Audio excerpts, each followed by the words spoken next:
All right. And we start the series, man. It's going to be a hell of a year, and we definitely start off on the right note. Good idea to flex this game. The Redwoods and Atlas going on ESPN, going a little bit later, and the Whipsnakes Chaos. Just do mainly. I mean, it was both great games, but obviously one, people like to see scoring. The Whipsnakes Chaos, really fucking good game. Super defensive. Obviously, the Chaos are missing some of their best offensive pieces. Their offense looks stagnant. It looked left to right, not up and down, which is usually how you go. You got a playmaker behind the net and up top near the midline. Instead, they were kind of like left to right, almost like a box lacrosse situation. Um, Channy, I mean, can I say enough about Channy? Super clutch goals, game winning goal with like fucking whatever it was in the final dying seconds. I think they put 4 seconds back on the clock after he scored. So, geez, man, a real fucking heartbreaker for the Chaos. Saw the Whipsnakes winning this one though. Um, Mac O'Keefe, great game as well. I think he hit a 2 pointer if I'm not mistaken. And then Nardella, 11 for 19 against TK, which was interesting. I didn't expect to see him in, but he played, and he was honestly not too bad. I mean, excuse me, going like 8 for 19 or whatever it may be, not the worst. At least he gave them a chance, which I think is like the biggest thing. He's had two down seasons after one really good season in the PLL, and then obviously many more before that in the MLL. So I think he's just getting back on track. Probably feels a little bit humbled after the last couple seasons. Blaze, 9 goals against, 13 saves. No 2 pointers. That's been like a common thing, not giving up any 2 pointers. I'm pretty sure that he was the best goalie statistically wise throughout the entire weekend, but he didn't really. I mean, obviously, only gave up whatever it was, 9 goals with one 2 pointer. So really only 8 goals, had 13 saves. So a great day out of him, more or less. Just kind of everyone was. It's kind of like that jinx thing. They're like, all right, man, this is when Blaze steals the game, best player in lacrosse, and then Channy comes down and scores and wins the game. So they kind of jinxed him on that one. Gutterding and Rambo both had 2 points. Tough day for Matt Rambo. I believe it was Jared Newman who was playing on him all day, and he really fucking had him, man, for the most part. Gutterding got stuffed real bad, real early, but then he was able to kind of get it together. We'll see what happens, what they do with him if Zed Williams comes back next week, if not the week after. Smith and Jackson on the other side both had 2 points. Jackson was very, very impressive today as well. Um, Earnhardt, not as good as I thought he was going to be honest. And Newman, better than I thought he was going to be.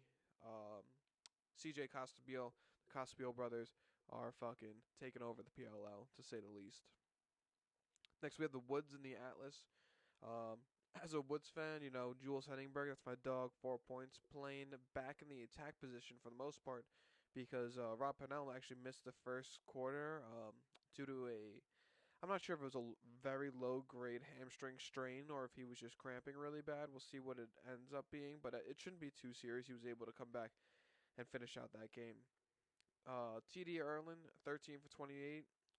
Trevor Baptiste, 17 for 21, 8 ground balls, 3 points. So obviously Trevor Baptiste wins that. Both teams split their goalies first half, second half.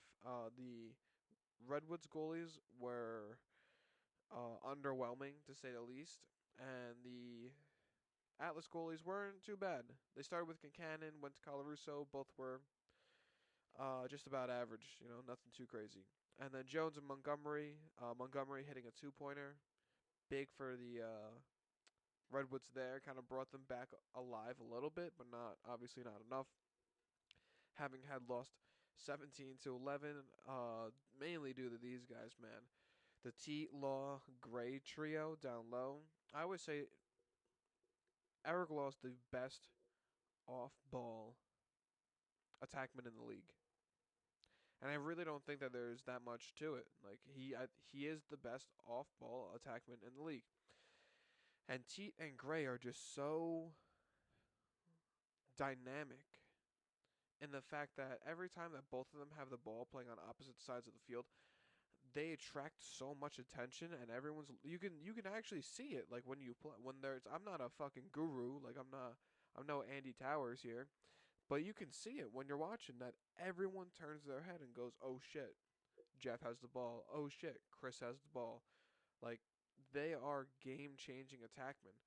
So I judge them pretty heavily for trading Paul Rabel, trading Rob Pennell, getting rid of pretty much everything, and sucking for the last 2 years.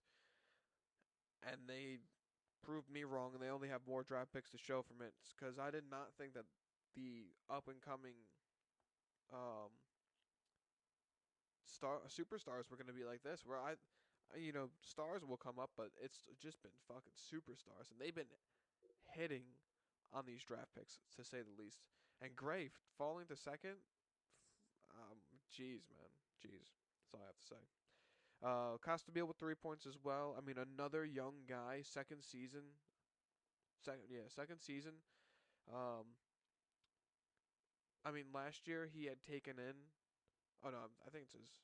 Jeez, man, I don't even know. I think this is his third season. I'm sorry. Last year was his second season because he had played with Paul Rabel previously. Steps into that role when they had traded Paul Rabel to the Cannons. Steps into that role and just excels, and obviously continues to excel today. And then Danny Logan and fucking Glazer, the best defensive guys. Danny Logan, short stick D midi of the year, and obviously showing why he deserved that. We got the Water Dogs and the Cannons next. This was a really fucking good game, like low key. Um, just in terms of watching the Cannons, because obviously the Water Dogs just kind of tried the backdoor cover. It was, I mean, the game was over at halftime, but just watching the because you see Stephen Kelly get traded from the Archers and goes to the Cannons, and then all of a sudden you're like, this, to me at least, I'm like, oh, this is a championship winning team. This is a team that can actually do it. We'll see what happens when they verse like the Trevor Baptistes and the Atlas, but the fact that they're just gonna have they were the most productive team offensively, they're the best shooting percentage. Defensively, Nick Morocco and their defense played fucking stellar. I mean, he had almost double the amount of saves than they had goals against every single fucking week, and they're just like right there. They're right there, and all they needed was the possessions. And Stephen Kelly, 14 for 25, 7 ground balls, and 1 point. He really changed the fucking game for them. But obviously, you have the Lyle Thompson, 6 points, 4 goals. Drenner, 4 points. Jackson, Fracaro, 3 points each. Some younger guys, Nolting and Rafis. Surprised Rafis didn't do a little bit better. And Fracaro, again, adding Fracaro too, 3 points today. Nolting, younger guy, both had 2 points. Nice to see them get off on the right foot for the Cannons fandom. Pulver had a sick fucking goal. Uh, just storming downfield, ripping one. 2 cause turnovers and a ground ball. Garland had a fucking crazy stat line of 7 ground balls, 1 point. And Morocco, fucking 10 goals against, 19 saves, 66%. This is realistically a fucking championship winning team if they can continue success at the face-off. On the other side, you have Michael Sowers, 3 points, pretty underwhelming for the most part on that offensive side. I mean, I'm a guy who's high on Ryan Brown. I don't think he registered a point today. I'm not even sure if he really shot the ball at all. I just their offense was just invisible today. Uh, Zach Currier, 1 cause turnover, 5 ground balls, 2 points. I mean, Jake Withers didn't really do that bad, but it was like that first half where you were like, wow, this is tough. Because they just went on like a. I mean, I think they were like. I think Withers started 1 for 9, 1 for 10. And then it was like, all right, well, game's over. Um, Liam Burns, 5 ground balls, and Matt DeLuca, 38%. It's not what you need out of them. And then the last game just finished up was Archers and Chrome. First thing that comes to mind is Malloy. Um, looking different, like looking bigger this year for some reason. Uh, Bigger, heavier, stronger for sure. So he had a pretty good game. He had some really fucking sick goals and a couple good shots and good saves on the other side. Um, I don't even know. Nietzsche trend? Jeez. My apologies.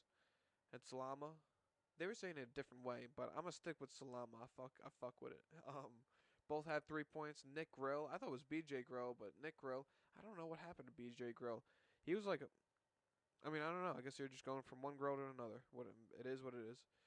Two close turnovers, three ground balls, but nothing all too much offensively out of the Chrome in terms of like one main guy. I mean, obviously Malloy, but they spread the wealth pretty good. I think when it was 8-5, they had like six goal scorers, six different guys who scored. So definitely spreading the wealth over there. And then Sean Saccone, 52%, not bad. He started off hot. Second half got a little bit worse, but it was fuck man, it was good enough. I mean, it's tough without Grant Ament or Grant Ament. Jeez, I forget which one that is, but it was tough without Grant. But Holman, Manny, and DeSimone, I believe he's a rookie this year coming in, all had 4 points, so no lack of production over there. And then we had Connors and Ratliff, both with one close turnovers, three ground balls, and a point. Their new faceoff guy, Ignacio, 45%, not the worst. He's definitely a smaller guy, so going up against a guy like Connor Farrell is going to be difficult for him, but he was able to at least manage his own, keep them in the game for sure. And then get him in 44%, not what I usually expect out of him. I expect better. I think it'll only get a little bit better from here. And then our best lineup, and this is regardless, they didn't really do a good job of like this is gonna be tough. I'm not even gonna do it. They don't like let you see other people's teams and whatnot. So this is just the best lineup that I could think of. Regardless of like the rankings, because you only use two players in the one, two players in the two, and one player in the third.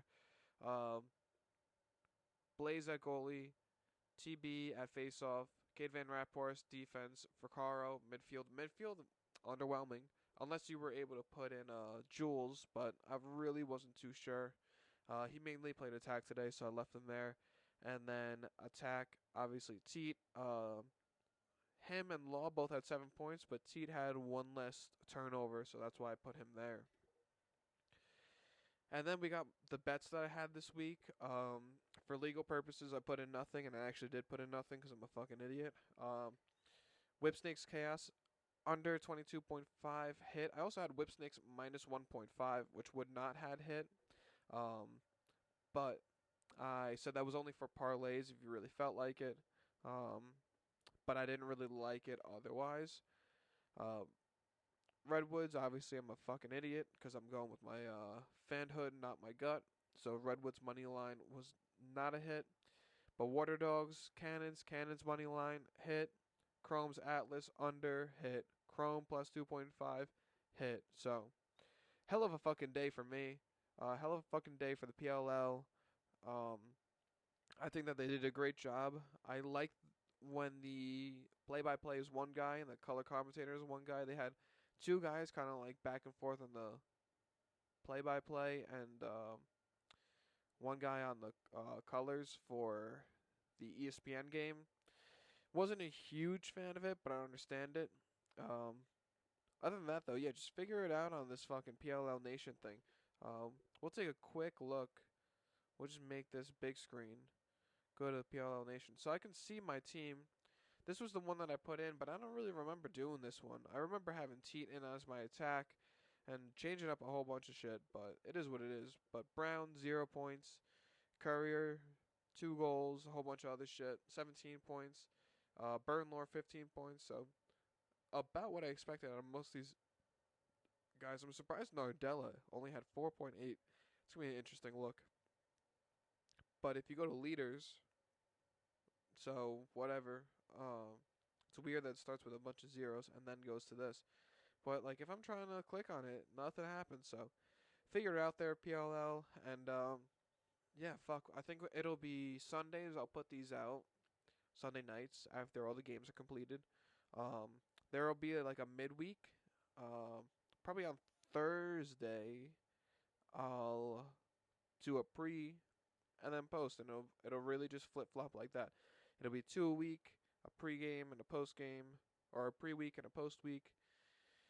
And that's about it. Fuck yeah, man.